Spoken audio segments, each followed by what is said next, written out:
ఇప్పటికీ మొత్తం గడిచిన 2014-15 సంవత్సరాలకు సంబంధించి సుమారుగా 120 కోట్ల రూపాయల ఈ కొనుగోలు చేయడం జరిగింది ఆప్కో సంస్థ ద్వారా.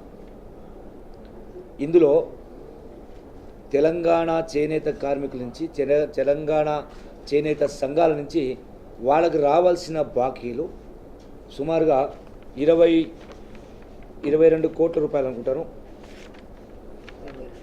22 కోట్ల రూపాయల బాకీలు ఉన్నాయి. ఈ 22 కోట్ల రూపాయలను కూడా ఈ కొనుగోలు చేసినటువంటి వస్త్రాల్ని ఆప్కో ధర కొనుగోలు చేసిందని దీన్ని స్కూల్ పిల్లల బట్టలకు, దుస్తులకు వాడుతూ ఉన్నాం.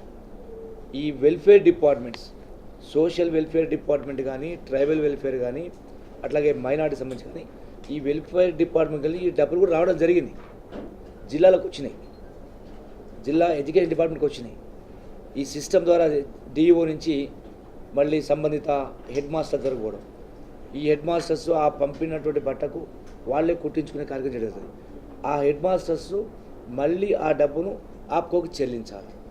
సో అది ఆ డిపార్ట్మెంట్ ద్వారా రావాల్సినటువంటి డబ్బు సుమారు 22 కోట్ల దాకా ఉంది. ఆల్రెడీ మేము ఆదేశాలు ఇచ్చినాం.